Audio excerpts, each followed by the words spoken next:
Now, when we arrived at the definition, we can wrap it up by repeating, by saying a few words about the structure of the course again. Now, not in terms of the structure and organizational aspect, but of the maybe substance structure of this, how we I substantially divide this course.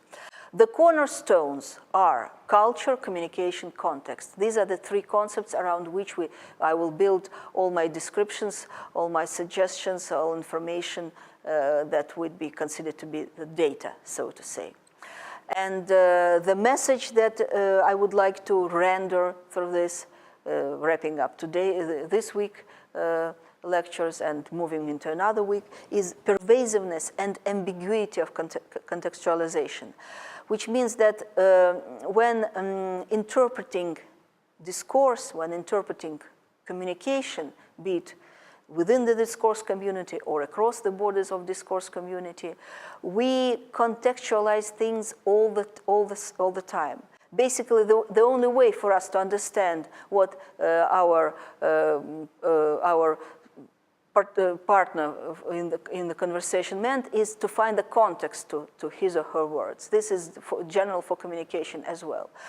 What intercultural aspect will add here will be that this contextualization may be very ambiguous, and we may feel uncertain about the way we contextualize the meaning, even subconsciously, but it prevents us from feeling efficient, from knowing what will happen next. It creates ambiguity and anxiety, in a way, two terms that usually describe the psychological state and cognitive state of people participating in intercultural communication. Ambiguity as a cognitive state and anxiety as an emotional state. It is exactly because we cannot be sure about the correctness of our contextualization. The second cornerstone is the primary role of linguistic approach, the second thesis that I would like to make. We move into this course, we will discuss Russians and the ways we understand Russian culture through communication. And here I believe that being able to analyze linguistic expressions, understanding why people speak the way they speak is very important to get clues for this understanding. And here, the issue is what linguistic topics are most crucial. I will name a few of them. For instance, the way people address each other, the way politeness is expressed in the society, what is considered to be normal and not, how people divide their cultural surroundings into us and them, into strangers and familiars.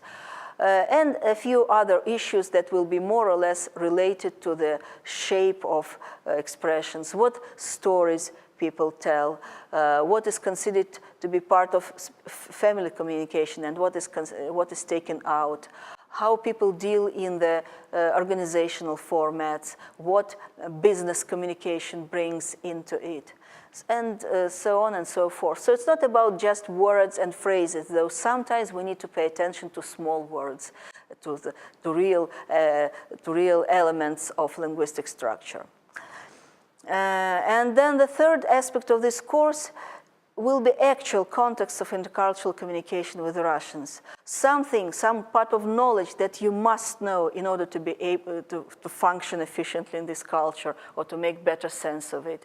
And here I will bring a lot of anecdotal evidence, stories, and one more thing that I would like to mention. There are wonderful resources, of course, on the web and elsewhere about Russian culture, about Russian life, about Russians.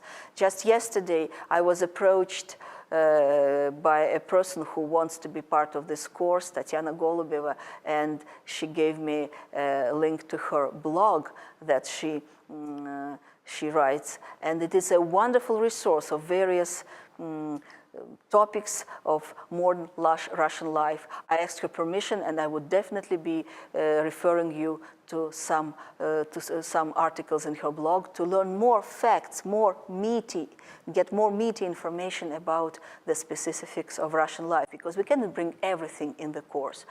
But I will try to fill it with this information, though my goal here, my aim is to put this information that you may find in the blogs, in books, in manuals about Russia, and in books in Russian literature, and other aspects, in other manifestations of Russian culture. My goal is to bring it into certain contextualization mode, so to say, to put it in certain formats and try to show the ways how you can contextualize certain manifestations to features, to beliefs, values, and attitudes that prevail in Russian culture. And for that, we will need to devote our next lecture next week to the main parameters, variables, and issues of what culture is, how we can talk about culture, and how we can talk how